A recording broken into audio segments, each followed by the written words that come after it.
Hello and welcome to Solar Insiders. My name is Sophie Vorrath. I am the editor of Renew Economy and One Step Off the Grid. And joining me today is our lead reporter, Rachel Williamson. Hello, Rachel. Hi, Sophie. How are you doing? Not too bad, thank you. Feeling a little rough around the edges today. I don't know why. But yeah, could be something to do with the school term. Could also be just Thursday.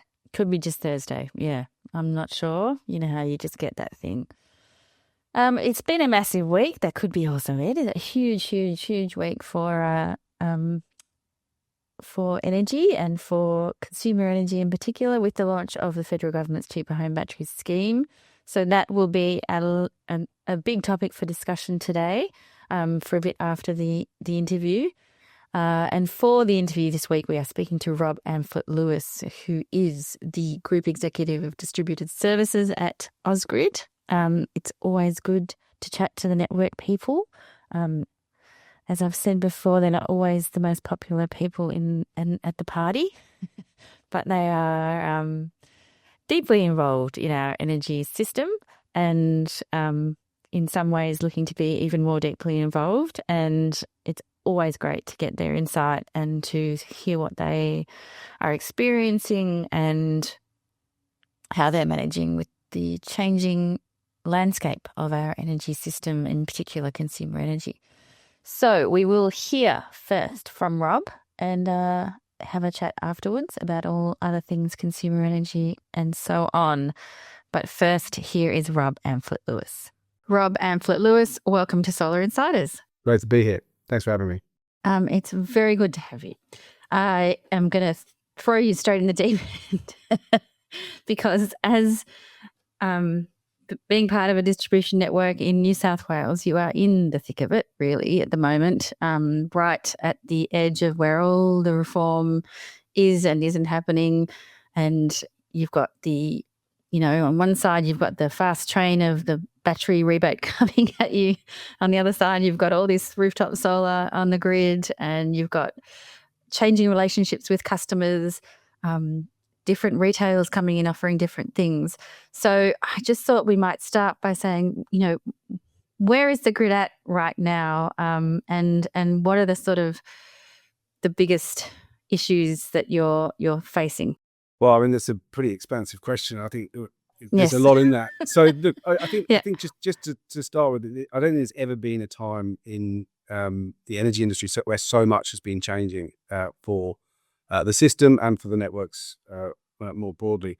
I mean, we've had years of solar coming in, and that creates unique challenges. We've got a cost of living crisis, which means that customers are already struggling in many cases, and we've got lots of different reforms that are happening across the industry, pushing at many different parts. You've got the renewable energy zones coming in, you've got the battery rebate coming at the bottom of the system, you've got networks trying to do things differently, and you've got regulatory paradigms that have sort of worked for 60 or 70 years, sort of the way we think about the network, and certainly the sort of separation between transmission, distribution, retail being sort of relatively stable for, I'd say, probably almost 30 years now. So it's a time full of opportunity, but it's a time full of risks. And that makes it a very exciting environment to work in. There's no shortage of philosophical, economic, political, technical challenges to wrestle with if you like those sorts of things. So, what are the things that are challenging us most? I think minimum demand is something that everyone's really concerned about. That's been progressing at a rate of knots. I think customers who've invested in solar rightly thinking about solar curtailment, which is where the voltage in the network spikes to the level where the inverter trips off, or a situation where a network might or a market operator might want to turn you off to create system stability. So I think those are a couple of the big issues. But other ones are connecting renewable generation, connecting CER, connecting data centers, and the huge uplift in data centers that are expected. And I think the big one that we've all been thinking about for a long time, and thankfully we've been thinking about all of these issues for quite a few years: electric vehicles, EVs, and the huge amount of demand that they're going to place, and making sure that we're putting in place frameworks and commercial arrangement and pricing arrangements, which means they don't all go on when people get home from work at 6 p.m. So those are the things we're thinking about. But it's a target-rich environment for a good chat about challenges or opportunities. So I don't know. I'll let you lead me as to where you want to go first. Like shooting fish in a barrel. A little bit at the moment, it is. Yeah. Before we get too much into the weeds, I thought for the people at home, because I often make this mistake of assuming that everybody knows what a distribution network company is. But I think one of the things that I really picked up at Australian Energy Week is that, a lot of consumers are pretty mystified by how our energy system even works. So perhaps we can also start this session by you sort of explaining where Ausgrid sits in the scheme of things. People know that their bills are made up of so much of, say the network component and the retailer component, et cetera, et cetera. It might be good to just start with a bit of demystification. Yeah. Okay. And I'm going to do this in two horizons. So the way it worked in the past and the way it's going to work in the future. So to explain and also explain some of the challenges and how things are happening. So in the old world, we'd have a few very large power stations. They were generators, and they were often owned by retailers, and they generate the electrons. They go from there in very big tower-based networks of transmission towers to the transmission network, and then they go from there down in voltage to Ausgrid, and we basically take it from the very high voltage at the transmission towers down into substations, down into streets, into the kiosks, the little green sheds you see on the corners of streets, where it gets brought down in voltage again to the sort of voltage that's meaningful in your house, then goes through our wires into your house to a meter where it's metered, and then the retailer gets that data of how much energy each house is using,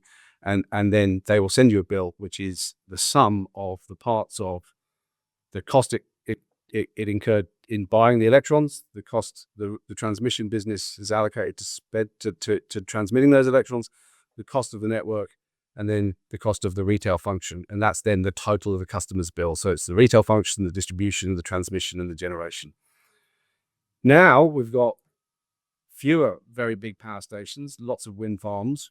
We've still got the transmission system, and then we come down to the Ausgrid distribution network. And in the distribution network, we've got millions, I think over 3.5 million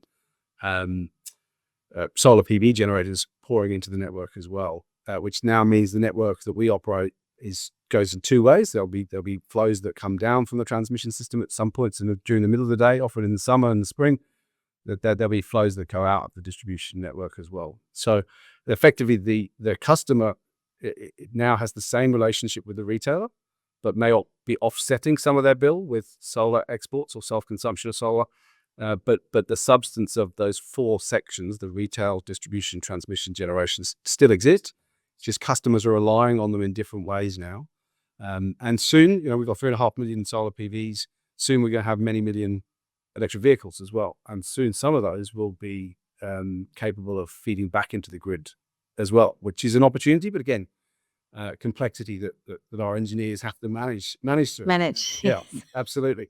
And thankfully, they love these challenges, and so they get quite excited about them. Yeah, it's an engineer's dream come true. Bit more difficult for the regulators and the customer-facing people, which you used to be in your previous role. You were the head of customer relations there. What was that like? When we talk about customers for a distribution company, this is not, the people that are the customers for the retailers, is it? It is. So, and that was a bit of a cultural change that we prosecuted. So I joined Ausgrid just after, in 2017, so just after the state government had sold down sort of just over 50% of the business. We went through a rapid period of transformation. And I think up until relatively recently, most network businesses have considered customers to be their retailers, because that's who they send the bill to. We send our bill to a retailer, and then the customer is nothing to do with us. We're engineers, economists, and accountants, and we're basically making sure the system works and making sure that we can bill people for it and making sure that we've got a community asset that works. I think we've changed culturally to say, well, hang on, what we do hugely affects customers. We've got 4.5 million Sydneysiders and New South Welshmen who rely on what we do every day, and are asking us to do different things, and are therefore people we should be thinking about and be targeting our services for. Just because we bill the retailer doesn't mean the retailer's the person who's experiencing the planned outage. when we need to do critical maintenance on the network, or experiencing the sort of outage that comes from a storm. The retailer doesn't experience that, the customer does. So when we have to make changes to the network, it's the community that's impacted, it's not the retailer. So we very much pushed a cultural change through the organization, which we should be thinking about the end customer.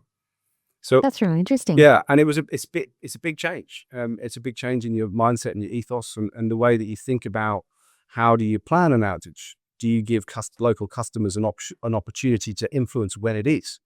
So we would be in the past planning outages, during, God forbid, State of Origin on a Wednesday night.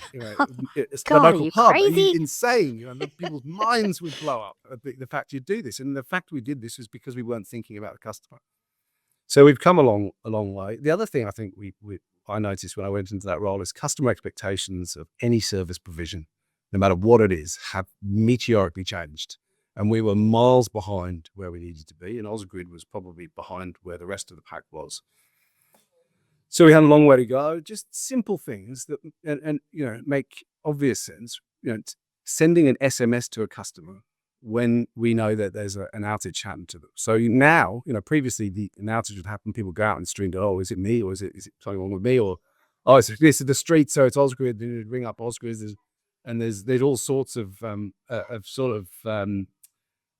situations where you could do better, much better. So you'd have the contact center calls pouring in. So today, we send people a text message. So as soon as you get your outage, within 5 minutes, you really should get a text message from Ausgrid saying, we know you've got an outage. Here's a link to it.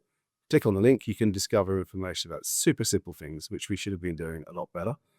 And I think because we started to care about customers, we started to measure outcomes. So we introduced service ease. So every time we had an interaction with us, we wanted you to tell us whether you'd had an easy experience or a difficult experience.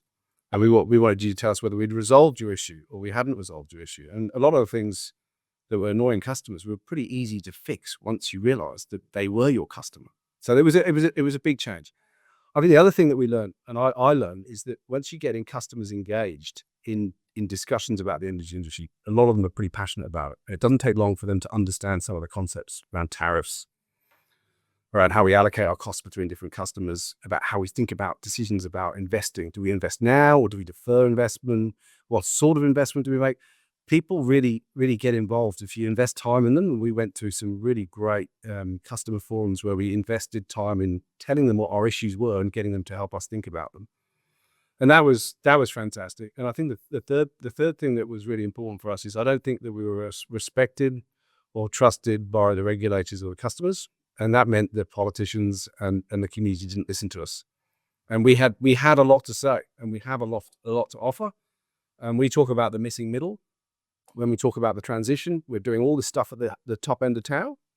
And we're doing all of this stuff behind the meter. When I say behind the meter, in the customer's premise. But there's a lot that can be done in the network. And I don't think we had the credibility or the respect or the trust to be listened to. And so we spent a lot of time building that respect and trust and reputation. I think now we're in a much better position to engage in discussions publicly about reforms and things that we think we need to see change that will allow a better outcome for customers. And that's better for us because we get heard. And I think it's better for the community because, our voice is, it's a third of the energy industry. And we've got lots of engineers and economists and people who know what they're doing. So let's harness that and get that into the debate. And we won't have all the answers. But a lot of the answers that we do come to will be better for the fact that our voice is heard in them. And you're showing up, which is the main thing. And one of the areas where you're really intrinsically linked with consumers and where I think the decisions are really important are on tariffs, because the tariff design kind of is set at the distribution level a lot of the time. We set our tariffs to retailers. When I say that, yes, I think you set your tariffs and then the retailers do what they will with it, which is a whole nother story. Yeah, and they can follow them or they can't. And there's a lot of history there. And I think in some ways, if I'm honest with you, I think we ended up being a foot in two camps here and probably ended up with an answer that was probably suboptimal. So I think we were thinking to ourselves, are we designing tariffs for customers? Or are we designing customers for retailers? And if you design customers for retailers, you're going to have a different answer than if you design customers for tariffs for customers. So I think I've got that the right way around. But yeah, if you design for retailers, you get a different answer than if you design for customers in terms of tariffs. And I think that's been a challenge for us, because we've typically been in discussion with customers about our tariffs. And actually what we should be doing is saying to retailers, these are the costs we incur. We want to pass these signals on to you. And then you've got to package that up and offer it to a customer in a way that makes sense. And I think we're going to go down two paths in tariffs. We're going to have a path of tariffs for people that don't have customer flexibility, don't have EVs, don't have load that they can decide when to consume, can shift easily. And then you're going to have tariffs for people who want a very simple life, and they want the risks and the issues managed for them.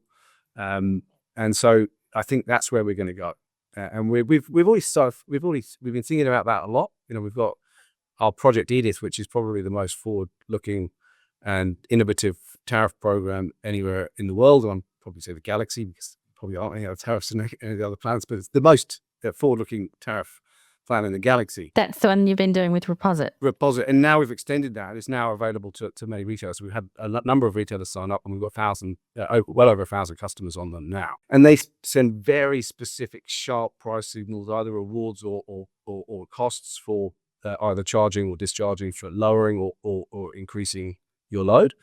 And we're seeing that smart aggregators will co-optimize how an asset like a battery responds to wholesale market prices and network prices in a way that slowly turns our network into something that's organic, that it will breathe. If it will breathe out when there's too much energy in the network, and it will breathe in when it needs to. So you effectively becoming a flexible network, and we need lots of storage around the network to be able to make that happen. And that's what Edith will do. And then I think we're having a bigger debate about what the tariffs for the sort of mass market customer that doesn't have those sort of flexibility assets. I think that's a different conversation. But we have to take two paths. Yeah. Yeah, absolutely. I mean, that was another theme that really came out at Australia Energy Week, was that, in a lot of senses, we're not quite there yet with that technology, with the third-party aggregator technology, insofar as that customers can be completely hands-off and completely trust that, I can just forget about this and it's going to do the best thing for me, for my very specific circumstances and energy consumption patterns and everything like that.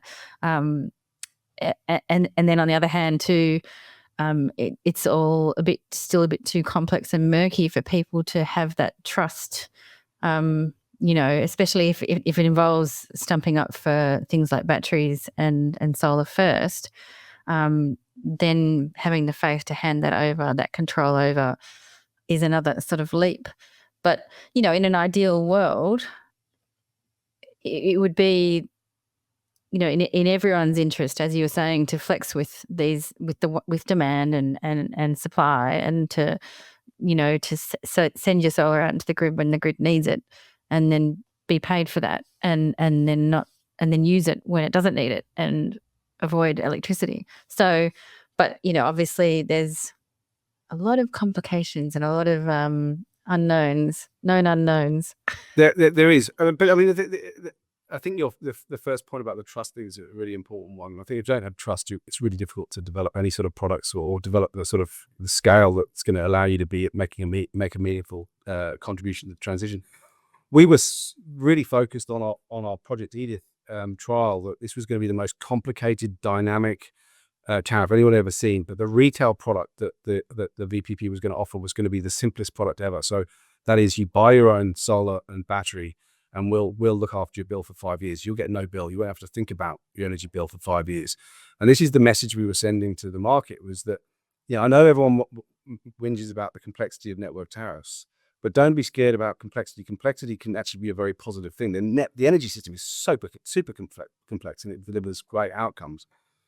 Care about the customer outcome, but complexity can be very, very useful. So that was the first thing. I think there's going to be 3 or 4 different cohorts of people. There's going to be people who don't care, set and forget, not interested.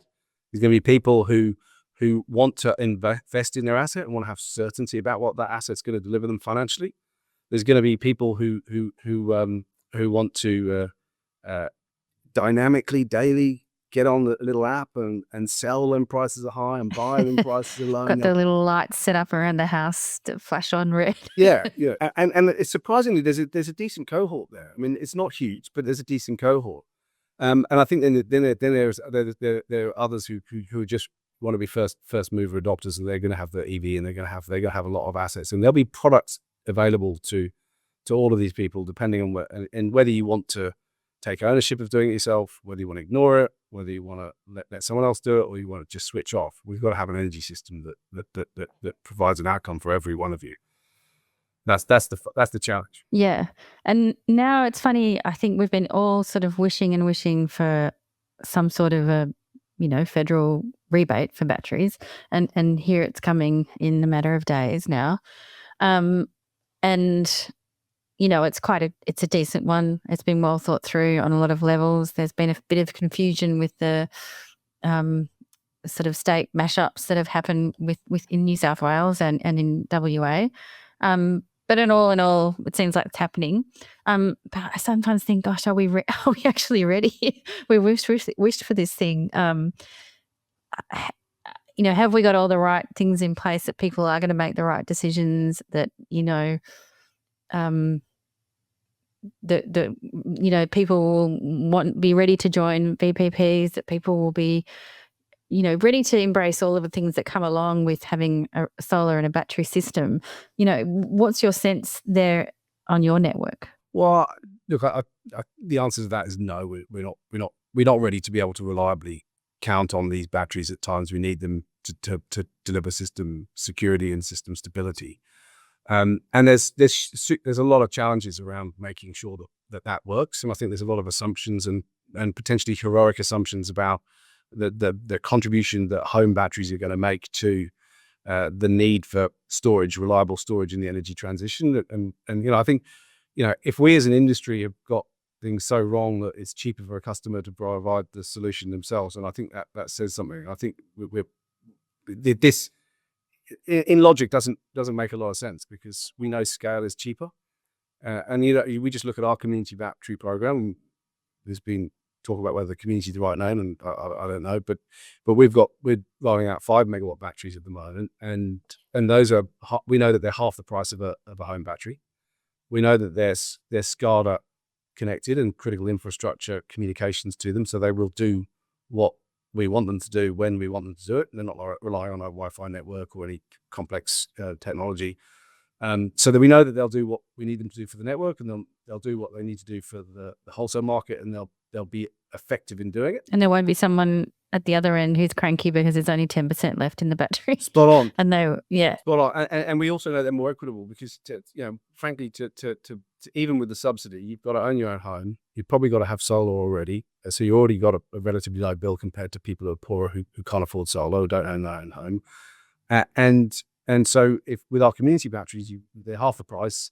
They're going to do what you think they're going to do. They're going to be there to support the system and support more renewables in, and they're more accessible. They're cheaper and they're cheaper, more effective, and more accessible, more equitable. And I think we've already seen, and you mentioned it yourself, after some of the outages in Victoria, what is revealed, and quite logically so, is that when someone puts a home battery in, they expect that battery to support them through an outage. And that's really the main benefit of these batteries, because they will do that. You can't guarantee they're going to be there to support solar fluctuations or wind fluctuations or times of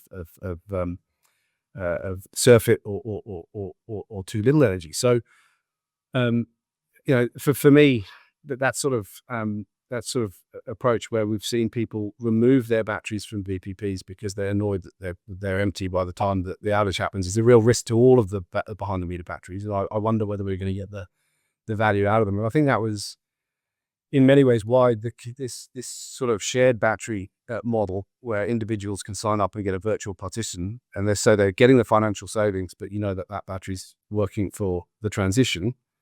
Whereas at home, individuals are making the upfront capital, they're getting bigger savings, but you don't know that battery's working for the transition. It may well be that a lot of the subsidies we give to home batteries end up being, blackout support for the wealthier in the community. So that's our concern, and that's why we've offered the counter model of the sort of community level asset. But we know we need storage everywhere in the network and everywhere in the system. So we're never going to complain about there being storage, and we're as a network are committed to being, as battery friendly and as supportive for CER, whether that be EV, solar PV, or batteries, as we possibly can be. We want customers to be able to engage with the system in a way that they want to. But we're also going to play our role and demonstrate that there are other models that we think are more accessible, fairer, cheaper, and more effective. When you say cheaper, do you mean just the actual, like just to get the battery and install it, that's cheaper? Or we're talking, across the sort of levelized cost of energy services and that kind of thing? Well, on a per kilowatt hour basis deployed, we're just under half the price of just over half the price of a home battery. So just the capital deployment cost. And then if you get into a levelized cost of energy, you sort of need to accommodate for the times that it's going to operate and the value that it's going to create when it is operating. And I'd argue that the batteries that we deploy will be operating at a time when they'll definitely be charging when the prices are lowest, and they'll definitely be discharging when prices are highest. And effectively, that's what we want to be doing. We want to be reducing the peak and lifting the floor, and the more we can do that, the cheaper the transition is going to be for everyone. So that's the goal, and I think I'd argue that the sort of the system operated ones are going to be better than the customer operated ones. But that's not to say that we won't get there. The technology moves quickly, and I think that I've heard it said that also they'll be put in the right spots. Like, you guys know where you need them as well. So it's not necessarily going to be that the people who install batteries are doing it in the areas where it's most needed, although it probably follows that the high solar uptake areas will have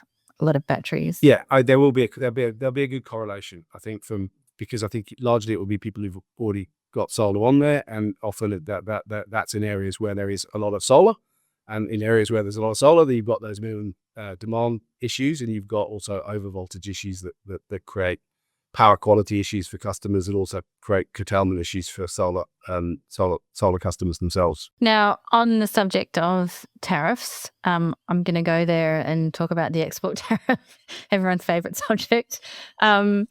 What's interesting to me is that when it first was floated, this idea, it makes sense in that, if the market doesn't want something, then, it sends a very strong signal that it doesn't want it, and that's a charge. But it was one of those things that it did sound very shocking, and for solar owners, it sounded shocking. But what's happened, I think, since it's been sort of going through the regulatory process and all of that, it's interesting to note that in New South Wales, where it's being introduced, which is also on your network, the outcome is really not that different to here in Victoria, where our feed-in tariff has been pretty much just cut back to zero, effectively. So it's interesting that it's all to the same ends, but just using different levers and stuff. But yes, I'd love to hear what your thoughts are on the export tariff, and how many times have you had to explain it at barbecues and do a little well, you see. Well, more often than I'd like, certainly. So I think just to frame this, there's a couple of elements to how we set tariffs. One is, largely 90% of our costs are fixed. So it's about how do we recover the costs from who? How do you divvy up the costs, and how do you collect them? And there's obviously a real focus on fairness and making sure that you're trying to divide it up in a way that reflects someone's contribution to the costs of the system. And you're trying to do it in a way, the second issue is trying to do it in a way that signals the costs that certain decisions may bear on the system, so that we're informing people of the cost or benefits of those decisions, and people may make different decisions. And therefore you'll have a cheaper system in the long term. And the facts are that about 1% of the year drives 30 to 40% of the cost of the system. So the more we can reduce that sort of 1% peak demand or 1% minimum demand, the cheaper it is for everyone. So you're trying to divvy it up fairly, and you're trying to divvy it up in a way that sends the right signal. And I think for the solar export tariff, the first thing for me is the addition of vast amounts of solar has been great in terms of decarbonising a large part of the energy consumption. It's been great at reducing bills for those who can afford it, but it does add a small amount of cost to how we run the network. Now, those who criticise the solar tariff have yet to argue or come up with an argument or address the point that what they're effectively saying is that the people without solar who don't have the access to this incredibly low cost, saving, high return, high yield asset, they're the ones that should pay for the extra cost, not the ones who are benefiting vastly from the solar they have on the roof. I have not yet heard anyone who can give me a good argument about why it's the non-solar customers who should pay that incremental cost. And if you can come up with it, I'd love to hear it. But so that's the context of why that was the tariff was brought in, because there are marginal costs, and it's those who are benefiting who should probably pay. Yeah, and then I know that argument was prosecuted by Sir Vincent de Paul and consumer advocate groups. So then you go to, so you know that there's a little bit of extra cost. Who's going to pay for it? It's on average $6 a year or something for a solar customer, and then they're saving hundreds, if not thousands, a year from their solar. So I think that's okay that they should bear some of the additional cost. True, but can I jump in and ask? Have solar households also brought costs down for the broader grid as well across the board? Because we do hear that said quite a lot. Well, or is it not proportionate? Well, maybe they have, but they've also contributed vastly less to the costs of the network. If you're getting, it doesn't cost less to provide a service to a solar house than it does to provide to a non-solar house. Their peak demand is probably the same. The amount of cost in maintaining the wires between them and the substation is the same. Whether you turn your light on one day a year or leave it on 365 days a year, the cost of running that system is the same. And so what you're saying is that if you're generating solar and avoiding getting grid power from the grid, it's not the savings doesn't come from that wholesale power cost a part of your grid. It's spread across all of it. Yeah, so they'll be consuming less electrons from the wholesale power market, so they pay less there, but they pay less to the network as well, because we charge on per kilowatt hour, which is a problem that we're trying to solve. And so they're contributing. So say they're contributing maybe 50-60% less than somebody who doesn't have solar. They're already getting a massively good deal, because they're not paying the same as their neighbor who doesn't have solar, but the cost of providing the service is the same. It's not actually the same, it's marginally more, because we have to accommodate reverse flows. So that's the reality of the situation. And so adding a marginal cost onto the solar customer that says, you're going to avoid this cost if you can self-consume more of your solar, which maybe change some of your habits, which will help the overall set system. And also if you can export it later, so get a battery and you export it later, or put your solar panels facing west and you're exporting in the evening a bit more, then you're going to get a saving. And so it's a very small cost, and it's designed to sort of demonstrate that we care, that we're trying to think equitably about the different cohorts of customers, and we're trying to send signals about what is economically a good thing for the system and economically a bad thing for the system. And I suppose we made sure it was a very small charge, and that was deliberate, because we obviously, as I said, we are very, very encouraging, and we're open to business for solar and batteries and EVs. But there does come a time when you've got to address an issue, and sometimes that issue has to be addressed by a marginal reallocation of the costs you collect from different cohorts of customers. And despite all of the feedback we've had, I think it's been the right decision. It's annoyed some people, but you don't please all the people all the time. If you tried to, you don't do anything, and you certainly wouldn't get to a transition in any sort of effective way if you did that. No, and I think that was, that's another message of these times, is that there's going to be some trial and error. There's going to be some things that annoy and things that are really good. And eventually we will work it out. And, if through no other way than through customer feedback and customer sort of, whether or not they take it up or like it, or, and you guys and the retailers would be working, I imagine, pretty hard trying to get a feel on what people are thinking about all of this. But is the thought that basically the advent of batteries on a larger scale going to kind of get rid of this anyway? in that, if people aren't at home during the day with their solar, then their battery will be soaking up the solar and, exporting to the grid won't be a thing?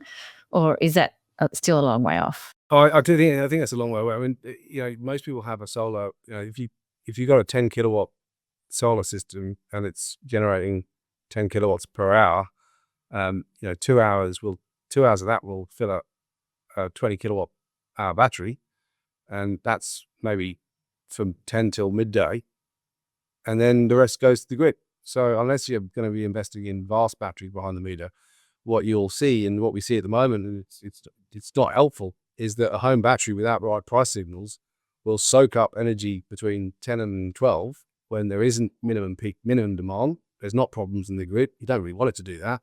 And then suddenly at 12, all those solar panels will start pumping their energy out into the grid when we have the minimum demand of it, which is why things like heaters are really important, because they give signals to that. And why it's important that VPPs are engaged in battery usage. Because if your battery is not being managed by a VPP, just following the dumb price signals you get from the retailer, you're going to be using that very valuable asset to do something very, very worthless, which is soak up between 10 and 12 and pump out between 12 and 2. So that's the thing that we worry about with home batteries, that without a VPP and without very sharp and targeted price signals, those batteries won't do anything that's very helpful for the transition. And we need to create an environment where VPPs can be successful and drive economic value and provide a service to their customers as a result of economic signals which help the transition. Because that's effectively, these subsidies are there to help the transition. They're not there to create a lower demand between lower demand between 10 and 12. They're there to sort of support the transmission of support the system in a much more intermittent environment. And to that end, do you think that the way that the New South Wales government and the federal government have mushed these the two battery rebate schemes together is good? Making the sort of the carrot that they're dangling for the VPP bigger? Well, I think I probably put my position pretty clear on that. I think if it's not a part of a VPP, it's very unlikely it's going to be helpful for the energy transition, and that's what the subsidy is designed to help. And so, therefore, I encourage the sort of the subsidy for the VPP. From my perspective, the more that we're joined up, the better. And I think we've seen a lot of fragmentation in policy and in approach from different state governments and federal, and that makes the energy landscape even more complicated in a time of pretty rapid technology change. So the more we're joined up, the better. Our view would be that we've got the ability to roll out batteries at scale, cheaper, more effective, and more equitably. And so we're not against the subsidies for home batteries. We'd prefer a level playing field where we could do that same sort of thing with the bigger batteries to address the market of customers that don't have the home ownership or the financial wherewithal to invest in their own battery. And I don't know how much across the EV side of the business and planning you are, but that's going to be a whole nother kettle of fish. And there is this brewing sort of debate about curbside charges and who should be in charge of them and all of that kind of thing. Where does Ausgrid stand on that at the moment? And is it just, a work in progress, or, has this been something that you guys have been thinking about for years and years? But we've been thinking about this for years and years. We do very little other than think about the energy system and what we can do to support the transition. So no surprise, we've been thinking about this quite a bit. The thing that I worry about is this two-speed transition. And we've had solar PV beneficiaries, we've got now battery beneficiaries, and we've got those who own their own homes and have off-street parking can charge their vehicle considerably cheaper than those who don't have who aren't financially in the position to have a house with off-street parking. Now, again, why is that fair? And how does that help us take the transition forward in a way that's equitable? It doesn't. So I think we've been very much. I don't have off-street parking, so I'm afraid I'm with you on that one. Yeah. So then, how do we get a situation where an individual can park on their own street and charge their car from a power pole or from the curbside, and charge that back to their home at the same price as their home energy? That's what's fair. That's a fair system.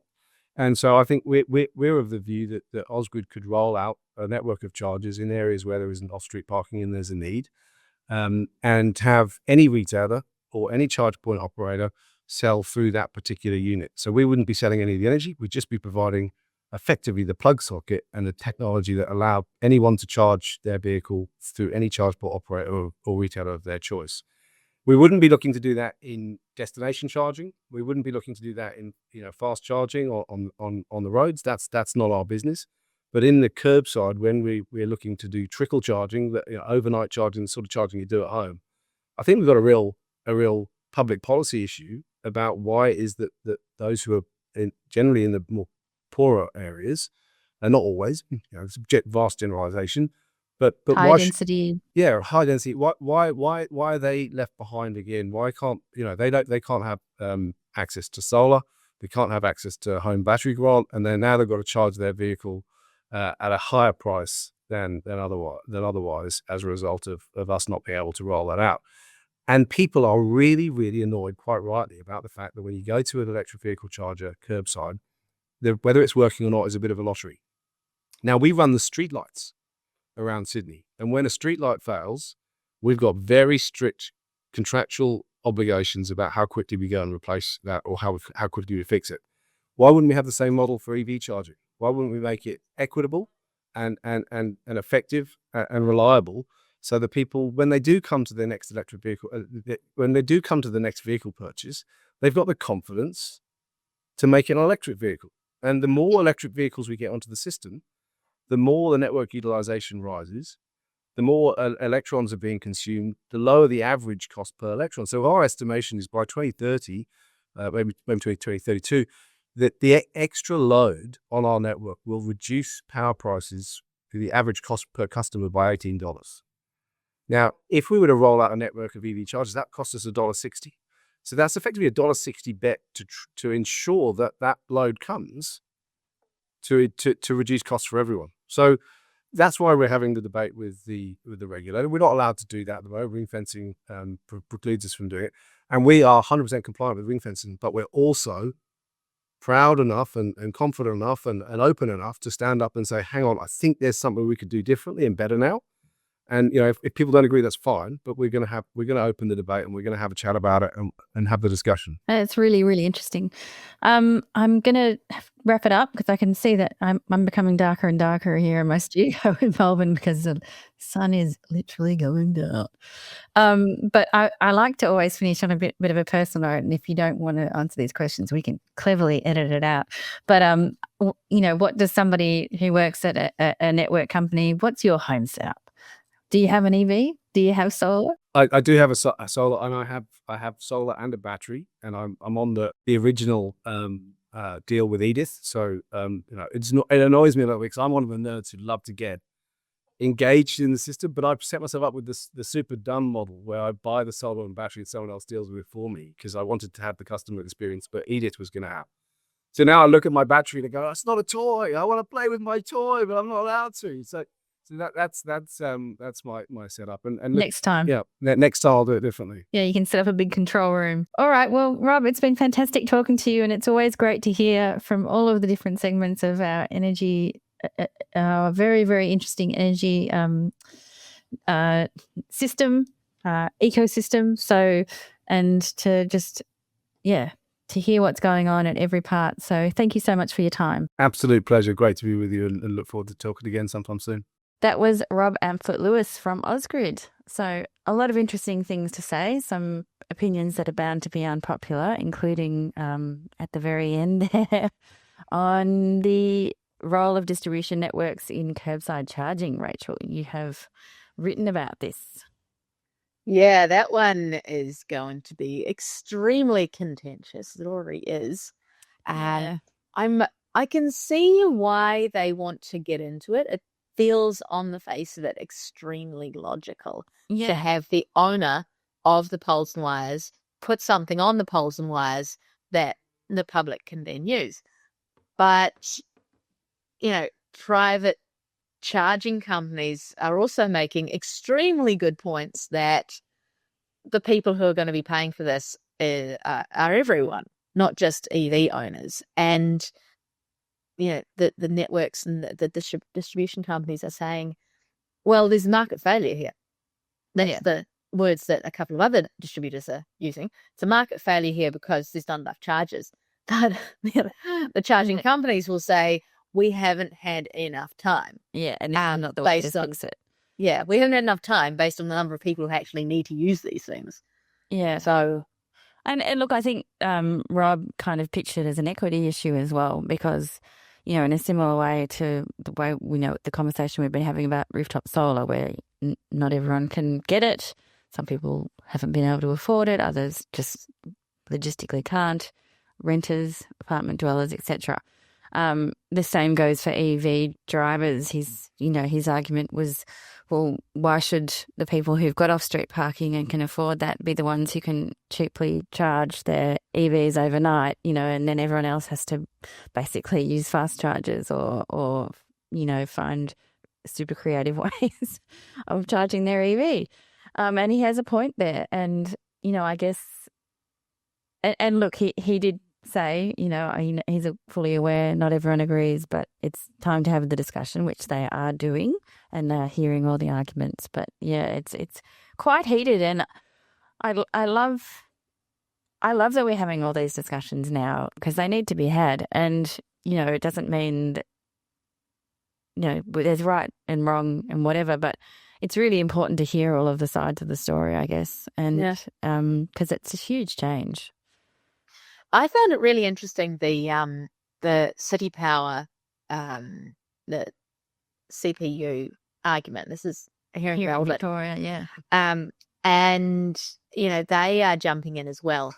But the argument that they put to me that it boiled down to was that they want to handle everything down to and above the consumer relationship, and then other companies will handle the consumer relationships. They don't want to deal with the consumer facing that stuff, like why isn't my app working, all that sort of thing. But what they said is, we want to do this trial in order to get the technology functioning that will allow us to manage these charges, these curbside charges, and be able to ramp the supply to those up and down as we need it to. So I thought that was very interesting. And if they are just doing it to effectively build software that can control them, and that can eventually be used for private charges as well, I'm like, that's really, really important. But if it turns out that they want to add another monopoly sort of sector to their business, like that's potentially that's a whole other question entirely, which I don't think is being well answered in the current debates that are happening right now. Yeah, and I do think that there's all sorts of waivers going on to the ring fencing rules at the moment, just to allow these pilots and that kind of thing. But I do think that the ring fencing rules also need to be addressed, and also, there's a whole suite of regulatory things that need to be probably reassessed, because it just isn't the way it used to be. Now, we should move on to the subject. It would be absolutely crazy if we did not mention home batteries this week, considering it was the big, enormous event of the year, of the decade, and the launch of the federal cheaper home battery scheme. It sent everyone a little bit crazy. I think we had a staged wedding over at, which was something else. That I have never seen a press release like that before. No, I'm not saying something because press releases, whew. But it was. Look, I think it reflects, because that was put out by Solar Citizens, and we referred to it on a Renew Economy article, but they had a bit of fun with it, and I think it reflects the fact that a lot of hard work has gone into this, a lot of lobbying. Everyone is a bit sort of exhausted. I think it's like when you finish a bloody PhD or something, you go a bit crazy. So yes, everyone's very, very excited. We're hearing stories of enormous demand. The Clean Energy Regulator put out a very sort of somber, serious notice saying everyone be prepared for things to maybe be a bit clunky and slow, and we're just rolling this out. So let's see how we go. But the demand is expected to be huge. I think I saw one supplier or battery retailer installer saying that they've already installed 2 megawatts, which is, that, and I think that was on day. Of home batteries. Yeah. So this would have been systems that they installed when after the rebate was announced, and then did that tricky thing of not actually switching it on. So a lot of the stuff would have been done, all of the roughing in and everything, and it was just a matter of switching it on and getting that certificate, which is what you need for the. And I'm glossing over a few things, I'm sure here. Nobody do what I'm saying. Talk to the professionals. But yes, it's a really exciting time. It's going to be so fascinating to see how it goes, how it rolls out, what problems crop up, because that's bound to happen too. There's been some very stern statements from regulators in various states saying we're watching the industry, we're watching what you're doing. Don't be lying to consumers or overselling and under-delivering.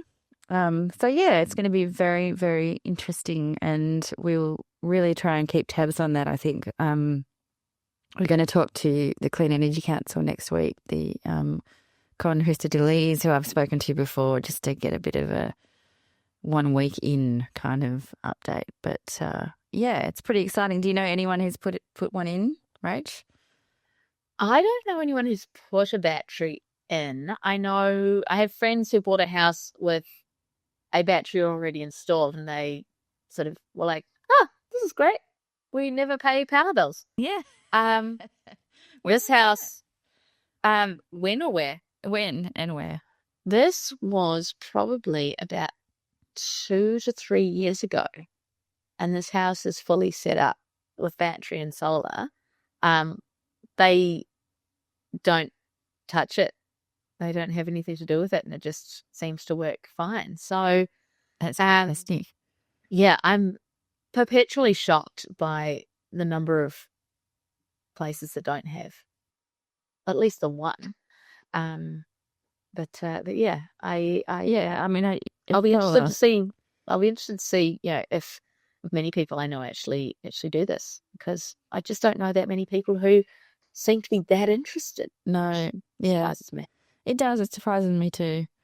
I have a very close friend and neighbour who's just getting an EV all of a sudden. I think when we were discussing it, she called me a hippie a few months ago, and now she's got one. And but she doesn't have solar, and I'm sort of thinking, I don't know why you'd do one without the other. But it's really interesting. This is how it's all happening now. It's all suddenly, and whatever jumps into people's consciousness first probably is going to be what they do. But yes, really, if the UK is about to introduce legislation that all new houses have to have rooftop solar, it's astonishing to me that Australia wouldn't do the same. All these home developments being built that you still see that don't have solar is crazy. I think home developments being built that don't have basic insulation, and double glazing, I suppose we should start with the basic. Yeah, there's a few issues in Australia's construction industry that could be fixed. One or two, and it leads to all people who come here from other countries that are very traditionally very cold, like snow cold, saying that they've never been colder in their life than in Australia. I was talking to someone the other day who said, and it's really expensive and hard to get single glazing in certain countries in Europe because the manufacturing systems are not set up for that there. It's set up for double and triple glazing, and it's the reverse here, but it doesn't need to be. No, and we got double glazing, and it's been fantastic. But I'm so jealous. I feel like we got a bit. I don't know, like it wasn't early or anything, but it's 10 years ago now, more. And some of them have failed. So they've got that foggy, it's very annoying. And a lot of them failed before the manufacturer warranty was over, but a lot of them have failed after that. And yeah, so hopefully they're better than that now, or I maybe just used a terrible supplier. Who knows? But it's not cheap, but it's so worth it. My goodness, for noise and keeping the heat in winter in particular is great. What else do we have to discuss this week? Oh, tariffs. So that was another thing that we talked about with Rob, because that's been a big issue in New South Wales. The solar export tariff has come in as of July, so that's I don't know. I guess it's still very controversial, but they have a way of speaking about it that makes you go, oh yeah, and then later on you're like, wait, no. But it speaks volumes that they're the only one doing it. Endeavour's doing it too, but in a different sort of way, and with, I think, a few more opt-out provisions or opt-in provisions. I have written about this, but I can't even remember what I said. And Victoria's not doing it, I think. There's one. No, I think there's one distributor in Victoria that is doing it. Really? Yeah. I thought it was I'm pretty sure Lily D'Ambrosio came out and said, absolutely not. We will not be having that here. I don't know whether it's that must have been after the distributor I looked at, because CPU said they weren't going to do it. The other one said that they weren't going to do it. The other one in Melbourne, and there was one in Melbourne that said, yeah, we're going to try this. Yeah. But maybe she came out afterwards and said, no, yeah, you're not doing this. We've definitely got the time of use and the different time varying tariffs, which can be pretty, they go to zero during the middle of the day, but there's no charge, I don't think, for exporting solar. But yeah, it's another controversial subject, and prices, again, like that's another thing people have pointed out. At the same time as the battery rebates come in, a whole lot of prices have gone up for people. I believe you were saying you have had a price rise too. And then got it put straight back down to the original rates that were on the start of last month. They just put you on a different plan without any consultation. All the time. Well, it happens once a year. They put the rates up. We call them and say, put us back down. And they say, oh, very sorry. Yes, let's put you back down. But for us, they were able to put us up without any kind of paperwork. But to go back down, we had to sign a new contract and come on as a new customer. Good grief. We also get a new welcome pack. So what does that entail? Not very much, unfortunately. No. Some stickers, maybe, magnets. No. A bit of landfill. Yeah. Nice. Yeah, so I think it won't hurt the case for investing in batteries that prices are going up, but for a lot of people it really will hurt. So in that sense, it's really time, and I think you see this happening around lobby groups and such, to put the focus back on energy efficiency, on electrification. I was so pleased to see that being a part of the new rules announced by Victoria government, especially for rentals, saying that, so that part, I think, is the part that really needs to get cracking now. Do you think that there will be a new and consistent focus on particularly rentals that will be effective? Because measures in the past hadn't been that effective. But from your perspective, particularly as the editor of One Step Off the Grid, do you think that now is the time for landlords to really get involved and to start looking? I think so. And I don't know how they're going to police it, whether they're going to rely on the tenants to, be whistleblowers. But this whole idea that every time you sign a new lease, you have to have the right installation, you have to have the right heating, you have to switch to aircon when the gas goes, etc., etc. that's really, really positive, and that seems to me like it will lead to change. And I think that, there's probably quite a few landlords out there thinking about it, and this might be the nudge that they need. But yeah, I'm not sure. It'd be very interesting. Perhaps we need to get some, tenant advocacy groups on to speak to them, see what they're hearing out and about. Because it's such an area that is desperately in need of, basically, it needs the stick. We've said this before. No more chaos. I don't know if you or any of our listeners follow the Purple Pingers. I do. I love Pound, but it's so upsetting. Horrific. No, what I've rented, and up until very recently, I rented all of my life as a student, as a professional, as a person with a family, and you go through some of these places when you're looking for a place to live, and you just think, people live here? Yeah. This is not okay.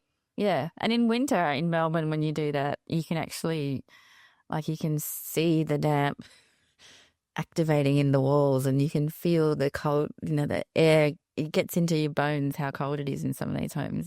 It's ridiculous. Thanks. I spent 4 years in Christchurch at university. And my friends were down in Dunedin. In Dunedin, people were pulling their staircases apart and burning them because they were so cold. Admittedly, these were student flats, but that is the extent to which what people needed to do to stay warm inside. These stories here to tell your kids when I was young, we burned the stairs. It is appalling, and it needs to be fixed. But hopefully, I think it is the missing link in a lot of ways, and certainly I feel like Victoria's doing some good work. How it is policed will be the next question, I guess. Well, that would be a good segue right now, because there's now several rule change requests to the Australian Energy Market Commission regarding the way we are going to get gas out of homes. And in Victoria, it's a pretty urgent topic for discussion. This one was from the Justice and Equity Council. Okay. And they're bouncing off an Energy Consumers Australia rule change request from earlier this year. But they basically are saying, there are rules, and we don't need to be using accelerated depreciation, which is effectively bringing forward the loss of value in an asset early to make people pay for it earlier. They say we don't need to be using this accounting metric quite so widely and wildly. And also, it's just not fair charging gas users for future depreciation if gas companies can't actually say what the cost in the future will be. Now, obviously, this is a tricky thing, but at the same time, it's like, yes, why should I be paying X% now more when you don't even know which assets are going to be stranded, and you don't know which assets are going to be, not used anymore. Yeah. And what investing in them at this very moment. We had a huge amounts of work done on our gas pipelines just recently, and they're still sort of making noises about renewable gas being, the pipelines being used for it. So it's all like, well, you're asking for this money, but we don't actually know what your plan is. Yeah. And yes, and this is the Energy Consumers Australia point. If you're still building new gas pipelines, why should we be now also paying for that new pipeline as accelerated depreciation? Should you have built that pipeline? Yes, and it should. And this is some of the questions that started to be asked. Is gas network owners need to start really looking hard, or the request is for them to start looking hard at exactly what they're investing in and why, and whether that is actually necessary. Yeah. Yes. please do your homework before you put your hand out. It's not too much to ask. No. Alrighty. Well, that is that for this week. It's been a very, very big week, and congratulations to everybody out there who worked their guts out to get this cheaper home batteries scheme up and running. And anyone who has any great stories or information, let us know. We can talk about it. And we will see you for another episode of Solar Insiders next week. Bye for now. See you then.